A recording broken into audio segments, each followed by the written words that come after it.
I think one more character that came from a real life person, and this is something I discovered over time, not when I'd seen the movie, is Devdi, and apparently that's you. I was like, Obsessive in love, experimenting with drugs, and a modern Devdas in your own right, at least for the screen. Would that be correct? Well, the reason why I wanted to contemporize the book was exactly that. I read the book and I was like, why do they make such a big deal out of this guy? He's a more chauvinistic character, and then there's such a it's such a male patriarchal view of a man and women relationship, where the women are just fawning over him. No matter what he does, he can never be wrong. It's a fantasy, right? And it's coming from the 1800s. Like, there's something wrong here. So I was like, let's empower the women. Let's call out his chauvinism. Let me see if I can still get him empathy. As far as the alcohol, I mean, of course, he's an alcoholic in that. And I was like, I grew up in an environment now in the modern age where drugs and alcohol both, it's all available. So, you know, this is a tale that can be said even today. Chauvinism exists even today. Patriarchy exists even today.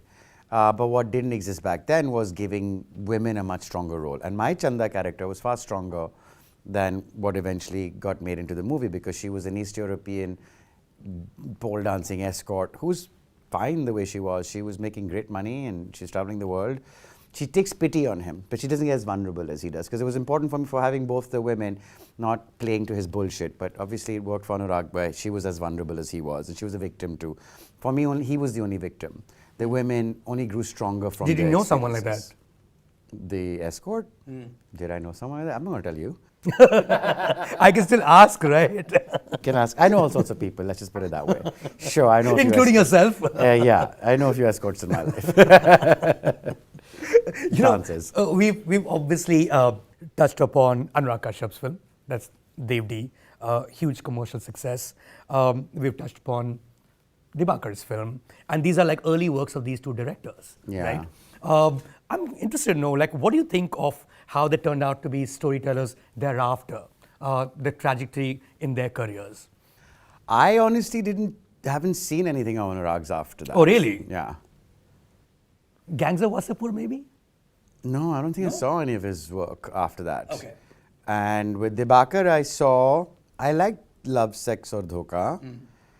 I felt there was something missing, no doubt. I mean, we don't need to get into that, because you still saw the spark of a genius mind there. But then the Byomkesh was not necessarily like it. I feel like with a lot of these guys, the pressures of conforming are so great. There's a lot of insecurity. And then more money comes in, more demands come in. And it's very hard to retain your original sort of drive or personality that brought you to this place to begin with. You know, so I think a lot of that has happened with me too, I suppose, in a way. But I mean, I didn't put myself out there to be that vulnerable, because I knew, you know, unless I don't have my group around me, I'm just going to end up conforming. So I just won't work. I'm surprised you've not seen any of Anurag's films after Dave. Did you guys like have a fallout or something? Like stop talking to each other? He went in public and said a lot of lies about me. So one lie I'll give you, for example, he said that I demanded a hotel room. A 5-star hotel room? Yeah, he actually came up to me and said, listen, you can't stay with us, you're a Deol, so I'm going to put you up in a hotel room. He literally told me that. I'm saying this on camera. And what he told the press was I demanded it. So there was clearly a lot going on, which was not professional. And I saw a person who was a really close friend at the time, and I was like, whoa, okay, fine. I mean, that time I myself was reactive because I wasn't understanding what was going on, and I was reactive, and I was very easily manipulated at that time. So now when I look back, I'm like, oh, good one, like, I see you. Heart on sleeve and all is all very great, but you get taken advantage of.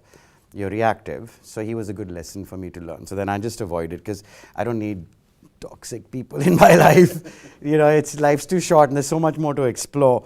But he's definitely a liar. He's definitely a toxic person, and I would warn people of him. Yeah.